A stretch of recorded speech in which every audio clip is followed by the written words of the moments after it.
और इसी बीच बड़ी खबर बिहार से, जहां बिहार में विधानसभा में सीटों का बंटवारा लगभग तय हो चुका है। 101 सीटों पर बीजेपी की तैयारी है।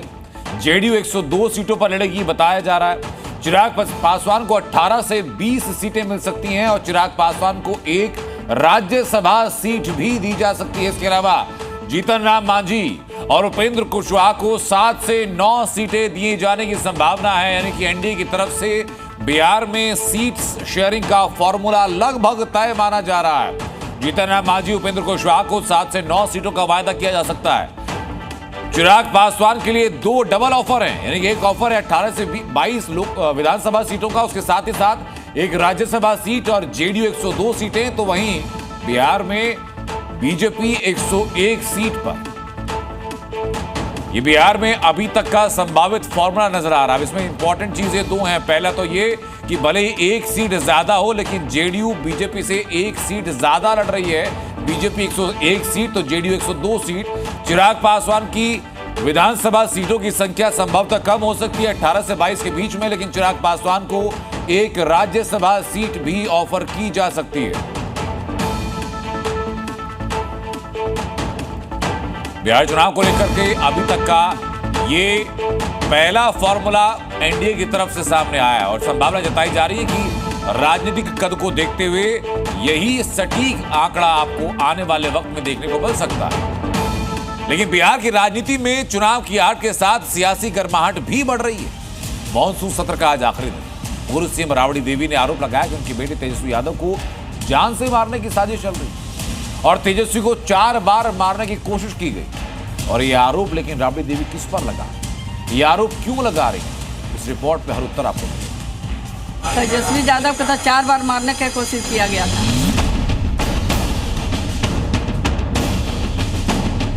किसने की तेजस्वी को 4 बार मारने की कोशिश? तेजस्वी यादव को कौन मारना चाहता है? तेजस्वी यादव को तो 4 बार मारने की कोशिश किया गया था। बिहार विधानसभा में नेता प्रतिपक्ष, पूर्व डिप्टी सीएम और लालू यादव और राबड़ी देवी के बेटे तेजस्वी यादव को आखिर कौन मारना चाहता है? बिहार में ये सवाल उन आरोपों के बाद उठ खड़ा हुआ जो राबड़ी देवी ने लगाए। बिहार विधानसभा परिसर में विरोध प्रदर्शन के दौरान राबड़ी देवी ने ऐसे आरोप लगाए कि सियासी गलियारे में खलबली मच गई। राबड़ी देवी ने दावा किया कि उनके बेटे तेजस्वी यादव को 4 बार मारने की कोशिश हुई और इसका आरोप उन्होंने बीजेपी और जेडीयू पर सीधे लगा दिया। तेजस्वी यादव को तो 4 बार मारने की कोशिश किया गया था। रास्ता में ट्रक से, ट्रक से यहाँ भी मारने की कोशिश हो रहा है।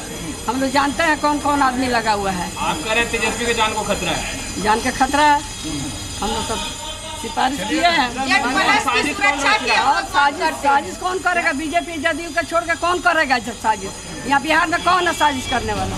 राबड़ी देवी ने बीजेपी और जेडीयू पर तेजस्वी के खिलाफ साजिश रचने का आरोप लगाया तो बिहार के डिप्टी सीएम विजय सिन्हा की ओर से उनका पलटवार भी आया।